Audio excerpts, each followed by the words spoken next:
Nous observons ici une créature au sommet de son art.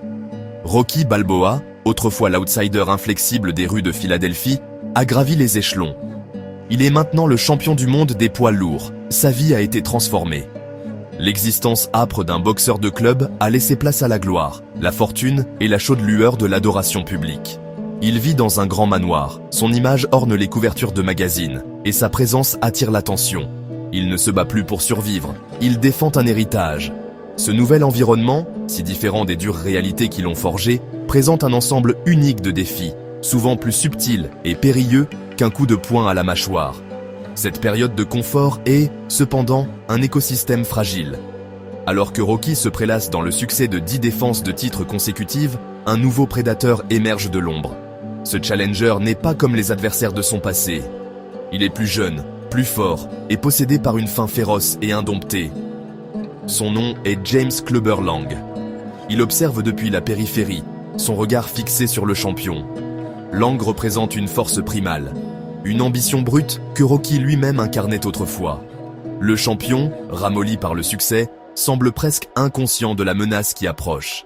Un phénomène courant dans la nature lorsque le règne d'un mâle dominant touche à sa fin. Le monde autour de Rocky est devenu une production théâtrale soigneusement orchestrée.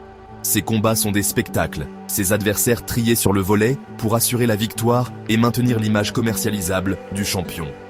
Son entraîneur et mentor de longue date, Mickey Goldmill, agit comme un berger protecteur, protégeant son champion des vrais dangers qui se cachent juste au-delà de la lumière des projecteurs.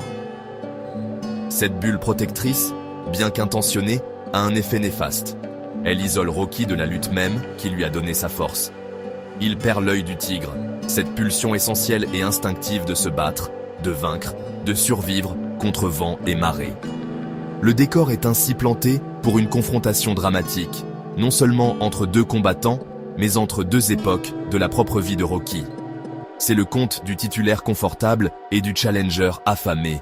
L'un se bat pour maintenir sa place, l'autre pour la saisir violemment. À l'horizon se profile une épreuve encore plus grande, un conflit qui transcendra le ring de boxe et deviendra une bataille symbolique entre nations. L'histoire de Rocky à cette époque est la chronique de la lutte d'un champion, pour retrouver l'esprit sauvage et indompté qui l'a propulsé vers la grandeur, un esprit dont il aura besoin pour affronter les tempêtes qui se préparent sur deux fronts très différents. Le récit de Rocky III débute par un montage illustrant la vie dorée du champion. On le voit défendre son titre contre une série de challengers, chaque combat se soldant par une victoire triomphale. Mais ce ne sont pas les guerres épuisantes de son passé, ce sont des performances polies, presque routinières, entremêlées à ses victoires, des scènes de son succès commercial, apparitions télévisées, parrainage et l'inauguration d'une statue de bronze en son honneur. Cette séquence établit brillamment le conflit central. Rocky est devenu une célébrité, une marque, un monument à son ancien moi. Il a, en substance, été domestiqué par son propre succès, perdant le tranchant même qui en faisait une force redoutable. Le catalyseur du changement arrive sous la forme de Clubber Lang, une force brutale de la nature issue des rues de Chicago. Lors de la cérémonie d'inauguration de la statue, Lang défie et humilie publiquement Rocky, exposant une vulnérabilité que le public n'a jamais vue. Lang n'est pas seulement un adversaire, il est un réquisitoire contre ce qu'est devenu Rocky. Il est impitoyable, irrespectueux et brutalement honnête. Ses mots sont aussi puissants que ses poings, brisant le monde soigneusement construit du champion. Cette confrontation publique force Rocky à se regarder dans le miroir et à remettre en question la légitimité de son règne, plantant une graine de doute qui se transformera en une crise de confiance. Le premier combat entre Rocky et Lang est un affrontement brutal et rapide. Le prélude du match est le chaos. Dans la tourmente des coulisses, Lang bouscule Mickey, provoquant une crise cardiaque fatale chez l'entraîneur âgé. Un Rocky bouleversé et déconcentré entre sur le ring non pas pour gagner, mais pour survivre. Il est submergé par la puissance brute et l'agressivité de Lang, et est mis KO au deuxième round. La perte est totale et dévastatrice. Il perd son titre, son mentor et sa confiance en lui-même en une seule nuit catastrophique. C'est le champion qui touche le fond, une étape nécessaire et douloureuse de son parcours évolutif, pour retrouver son véritable moi de combattant. De cette épave, une alliance improbable se forge. Apollo Creed, l'ancien grand rival de Rocky, intervient. Il voit en Rocky le reflet de sa propre défaite passée et propose de l'entraîner. Le but d'Apollo n'est pas seulement d'enseigner à Rocky de nouvelles techniques de boxe, c'est de rallumer le feu en lui. Il emmène Rocky loin des gymnases familiers et polis de Philadelphie vers l'environnement difficile et rude de ses propres débuts à Los Angeles. L'entraînement vise à retrouver la faim, le rythme et l'œil instinctif du tigre. C'est un processus de transformation qui dépouille la célébrité pour révéler le combattant qui se cache en dessous, le préparant à une bataille de rédemption. Le parcours de Rocky Balboa dans ce chapitre est celui d'une profonde transformation intérieure. Il débute en champion qui s'est égaré, isolé des difficultés par le succès même qu'il a si durement combattu pour atteindre. Le personnage que nous rencontrons est confortable, complaisant et vulnérable. La défaite dévastatrice face à Clubber Lang agit comme un creuset, brûlant l'artifice et le forçant à affronter une vérité terrifiante. Il a peur. Son arc ne consiste pas simplement à regagner un titre, mais à retrouver son identité. À travers le chagrin de la perte de Mickey et le processus humiliant de réentraînement avec Apollo, Rocky se débarrasse de l'enveloppe de la célébrité et retrouve le cœur du combattant. Clubber Lang, bien que présenté comme l'antagoniste, joue un rôle crucial dans l'écosystème de l'histoire. Il est le miroir d'un Rocky plus jeune et plus affamé. Le personnage de Lang est défini par une concentration singulière et obsessionnelle, devenir champion. Il est dépourvu de sentimentalité et de respect pour l'establishment, considérant Rocky non pas comme une légende, mais comme un obstacle. Bien que son personnage soit moins nuancé que celui de Rocky, son ambition brute et sa force brute sont ce qui est nécessaire pour briser la complaisance de Rocky. Il est le prédateur qui force le roi en titre à se battre pour son territoire ou à être chassé. Un mal nécessaire pour l'évolution du héros. Apollo Creed subit une évolution significative et convaincante. Dans les 2 premiers films, il était l'antagoniste fier et flamboyant. Ici, il se transforme en un mentor sage et un véritable ami. Sa motivation est complexe. Il s'agit en partie de voir son rival, Lang, vaincu, mais plus profondément, elle naît d'un lieu d'empathie. Apollo comprend la dévastation psychologique de la perte du titre et le feu qui anime un vrai champion.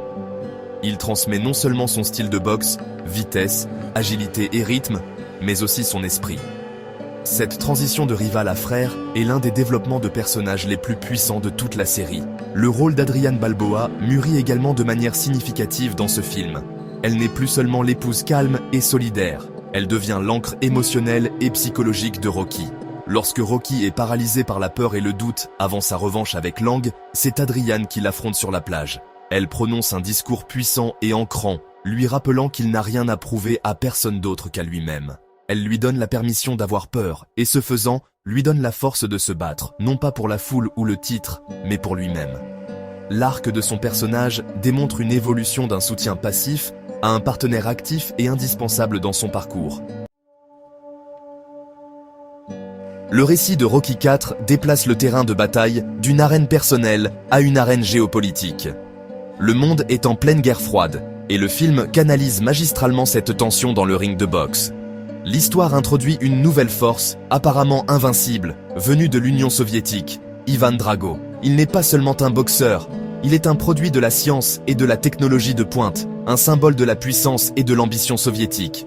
Son arrivée aux États-Unis est présentée comme un défi non seulement à la suprématie américaine en boxe, mais à son mode de vie entier. Le conflit est immédiatement encadré comme Est contre Ouest, idéologie contre idéologie. L'incident déclencheur est à la fois tragique et profondément personnel.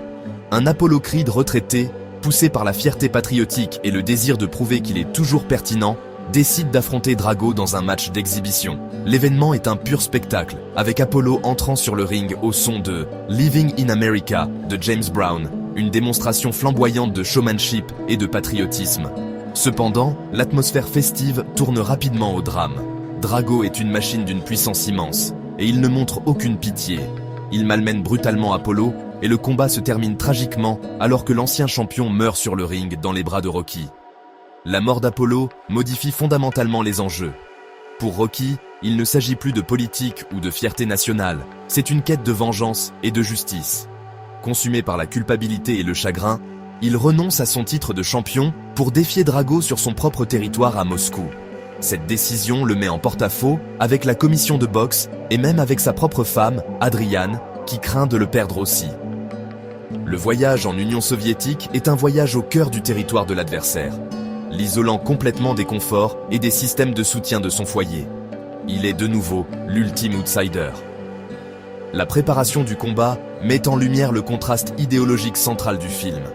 Nous voyons Drago s'entraîner dans une installation hyper moderne, surveillée par des scientifiques, connectés à des ordinateurs et injectés de substances améliorant les performances. C'est une arme fabriquée par l'homme. En contraste frappant, Rocky s'entraîne dans la nature sibérienne dure et impitoyable. Il coupe du bois, soulève des rochers et court dans la neige profonde. Ses méthodes sont primitives, reposant sur une volonté brute et une force naturelle. Cette nette juxtaposition dépeint le conflit comme une bataille entre la technologie et l'esprit humain, la machine contrôlée par l'État contre l'individu libre. C'est une distillation puissante, bien que simpliste, du récit de la guerre froide. Le personnage de Rocky Balboa dans ce film est animé par une motivation plus primaire et plus sombre que jamais. Il ne se bat pas pour un titre ou pour de l'argent, mais pour venger la mort de son ami. Cette quête le ramène à son essence. La culpabilité qu'il ressent de ne pas avoir arrêté le combat avec Apollo pèse lourdement sur lui, transformant son chagrin en une détermination silencieuse et sombre. En se rendant en Russie, il se débarrasse de tous les attributs de sa vie de célébrité, adoptant une existence spartiate qui rappelle ses premiers jours. Ce voyage est une pénitence spirituelle, un retour aux fondamentaux du travail acharné et du sacrifice, poussant son corps et son esprit à leurs limites absolues dans un environnement hostile. Ivan Drago est l'un des antagonistes les plus emblématiques du cinéma, un personnage défini par son effrayant manque d'humanité. Il est dépeint moins comme un homme que comme un instrument de l'État. Avec son physique imposant, son comportement stoïque et ses répliques rares et menaçantes comme « Je dois te briser », il incarne la perception occidentale de l'Union soviétique comme une entité froide, insensible et monolithique. Drago est le produit d'un système qui valorise les résultats avant tout, y compris la volonté individuelle. Tout au long du film, il ne montre aucun remords pour la mort d'Apollo, la considérant simplement comme une conséquence de la faiblesse. C'est le spécimen physique ultime, mais émotionnellement et spirituellement vide. La dynamique entre Rocky et Drago est le cœur du conflit du film. C'est l'histoire par excellence de l'homme ordinaire contre le surhomme. Rocky, bien qu'étant un champion du monde, est présenté comme étant accessible et humain. Il saigne, il souffre et il ressent profondément. Drago, en revanche, est une machine apparemment indestructible, un colosse blond qui n'enregistre ni douleur ni émotion. Ce contraste frappant fait de leur confrontation éventuelle sur le ring un événement profondément symbolique. C'est un test pour voir si la volonté et le cœur humain pur et non altéré peuvent vaincre une force technologiquement conçue et apparemment supérieure. Au cours du combat final, nous assistons à un changement subtil mais crucial dans le personnage de Drago. Alors que Rocky endure ses punitions et commence à riposter, coupant le géant et le faisant saigner, une étincelle d'humanité apparaît. Pour la première fois, Drago est confronté à un véritable défi, un adversaire qui ne sera pas brisé. Lorsqu'il repousse avec défi son propre entraîneur et déclare « Je me bats pour moi », cela marque un moment charnière d'éveil individuel. Il se libère de sa programmation de marionnette de l'État et devient son propre homme.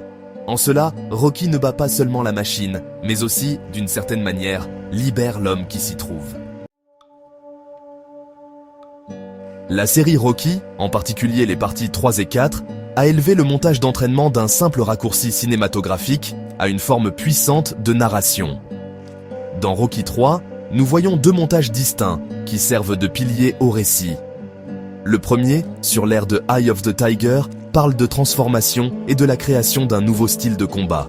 Il montre Rocky, sous la tutelle d'Apollo, abandonnant ses habitudes de bagarreur et adoptant la vitesse, le jeu de jambes et le rythme. Le montage alterné entre l'entraînement acharné de Rocky et les entraînements solitaires et bruts de Lang contraste leurs méthodes et philosophie, créant une anticipation pour leur affrontement final et inévitable sur le ring. Le deuxième montage clé dans Rocky 3 est le combat lui-même. La revanche avec Lang n'est pas présentée comme un compte rendu coup par coup, mais comme une séquence stylisée et chorégraphique. L'utilisation du ralenti, des gros plans dramatiques sur les visages des combattants et le rythme pulsant de la musique transforment la violence en une forme de poésie physique. Cette technique permet au public de vivre le combat sur un plan émotionnel. Nous voyons la stratégie de Rocky se dérouler. Il absorbe les coups, épuisant le puissant challenger. avant de libérer sa nouvelle vitesse et son habileté. Le montage compresse le temps tout en amplifiant le drame émotionnel et stratégique du combat. Rocky IV porte l'art du montage à son zénith, l'utilisant comme véhicule principal de son récit idéologique. Le film ne contient pas moins de 4 séquences de montage majeures. La plus célèbre d'entre elles est le montage d'entraînement double sur la bande-son instrumentale Training Montage de Vince DiCola. Cette séquence est un chef-d'œuvre de montage alterné, contrastant le régime primitif et retour à la nature de Rocky dans la neige sibérienne, avec l'entraînement stérile et high-tech de Drago dans une installation soviétique de pointe. Chaque plan est une comparaison directe. Rocky courant sur une montagne contre Drago sur un tapis roulant, Rocky coupant du bois contre Drago, frappant des sacs de frappe informatisés. Ce montage central fait plus que montrer 2 hommes se préparant à un combat. Il argumente visuellement le thème central du film. Il défend le pouvoir de l'esprit humain individuel contre les forces froides et impersonnelles de la technologie et du contrôle étatique. L'imagerie brute et naturelle associée à Rocky est positionnée comme moralement et spirituellement supérieure à l'environnement synthétique et scientifique de Drago. Le montage devient une puissante pièce de propagande cinématographique, communiquant efficacement son message sans avoir besoin de dialogues étendus. C'est un témoignage de la puissance de la narration visuelle et une caractéristique déterminante du cinéma d'action des années 80. Rocky 3 et 4 ne sont pas de simples films de boxe. Ce sont des artefacts culturels qui ont parfaitement capturé et reflété l'esprit des années 80. Rocky 3, sorti en 1982, a puisé dans l'obsession de l'époque pour le succès, la célébrité et l'image. Le parcours de Rocky, du combattant acharné à la superstar fortunée, reflétait l'éthique de la génération moi, aspirante. Sa lutte contre la complaisance et la nécessité de retrouver son œil du tigre ont trouvé un écho dans une culture aux prises avec le potentiel vide du succès matériel. La chanson thème du film par Survivor est devenue un hymne à la persévérance, son rythme entraînant servant de bande-son à d'innombrables entraînements et défis personnels réels. Le film a également exploré des dynamiques raciales complexes à travers les personnages de Clubber Lang et Apollo Creed. L'interprétation de Lang par Monsieur T était puissante et intimidante, incarnant une colère brute des quartiers populaires qui puisait dans les anxiétés sociétales. Cependant, l'étape la plus progressiste du film fut la transformation d'Apollo Creed, d'antagoniste en mentor et frère. Le lien profond qui s'est tissé entre Rocky, un Italo-américain blanc, et Apollo, un Afro-américain, a présenté une image puissante d'unité raciale et d'amitié. Leur alliance contre Lang était un récit de respect partagé surmontant les rivalités passées, un thème qui a fortement résonné auprès du public. Rocky IV, sorti en 1985, est peut-être l'expression cinématographique la plus puissante de la fin de la guerre froide. Le film a distillé les tensions géopolitiques complexes entre les États-Unis et l'Union soviétique en une lutte simple et mythique sur un ring de boxe. Ivan Drago était l'incarnation parfaite de l'image que l'Occident avait du bloc soviétique, un super athlète froid, sans émotion, scientifiquement conçu. En contraste, Rocky représentait l'individualisme américain, la ténacité et le cœur. Le film était ouvertement patriotique, une pièce de propagande culturelle qui a profondément résonné avec le sentiment nationaliste favorisé par l'administration Reagan. L'impact du film fut immense. Il offrait un récit simple et cathartique où l'Amérique pouvait remporter une victoire claire contre son ennemi idéologique. Le discours final de Rocky sur le ring de Moscou, où il déclare « Si je peux changer, et toi tu peux changer, tout le monde peut changer », était un appel simpliste mais puissant à la paix et à la compréhension mutuelle. Bien que critiqué par certains pour son chauvinisme, l'immense popularité du film a démontré son lien avec l'humeur du public. Il a permis aux spectateurs de vivre les anxiétés de la guerre froide et d'assister à une résolution triomphante et réconfortante, ce qui en fait l'un des films les plus importants culturellement et les plus réussis financièrement de la décennie. Un thème central et unificateur à travers Rocky 3 et 4 est l'impact profond de la perte comme catalyseur de croissance. Dans Rocky 3, l'événement le plus significatif est la mort de Mickey. Cette perte n'est pas seulement émotionnelle, elle est symbolique. Mickey représentait le passé de Rocky, son lien avec la faim brute qui a défini le début de sa carrière. Sa mort rompt ce lien, forçant Rocky à se débrouiller seul et à trouver une nouvelle source de motivation. Le chagrin et la culpabilité qu'il ressent sont les éléments mêmes qui dissipent sa complaisance, le rendant suffisamment vulnérable pour accepter l'aide d'un vieil ennemi et finalement redécouvrir son but en tant que combattant. Ce thème de la perte est magnifié dans Rocky IV avec la mort tragique d'Apollo Creed. Apollo était plus qu'un ami, il était l'égal de Rocky, la seule autre personne qui comprenait vraiment la vie d'un champion. Sa mort sur le ring des mains de Drago est un coup dévastateur qui plonge Rocky dans une obscurité bien plus profonde que toute défaite professionnelle. Le combat contre Drago devient une mission de vengeance, mais c'est aussi un moyen pour Rocky de gérer son chagrin. Il canalise sa douleur et sa tristesse dans la brutalité physique de son entraînement, trouvant un moyen d'honorer la mémoire de son ami en affrontant l'homme qui l'a tué. La persévérance, pierre angulaire de toute la saga Rocky, est explorée de manière nouvelle et plus difficile dans ces deux films. Dans Rocky III, il s'agit de persévérer malgré la peur et le doute de soi. Après avoir été humilié par Lang, Rocky est psychologiquement brisé. Son parcours consiste à trouver le courage d'affronter sa peur, de remonter sur le ring en sachant qu'il pourrait être battu à nouveau. Le discours d'Adrian sur la plage est essentiel, recadrant la persévérance non pas comme une quête de victoire publique, mais comme une bataille privée pour le respect de soi. Il apprend à persévérer, non pas pour la foule, mais pour lui-même et les gens qu'il aime. Dans Rocky IV, la persévérance est poussée à un extrême surhumain. C'est le thème de la volonté individuelle face à une force imparable. Rocky doit endurer non seulement l'environnement sibérien brutal, mais aussi les coups punitifs d'un combattant scientifiquement conçu. Le combat final est un témoignage de l'endurance de l'esprit humain. Rocky absorbe une quantité incroyable de punitions, refusant de tomber, sa résilience érodant lentement la confiance de Drago, et, finalement, l'hostilité froide de la foule de Moscou. Cet acte ultime de persévérance suggère que la capacité à endurer la souffrance est une force plus puissante que la capacité à l'infliger.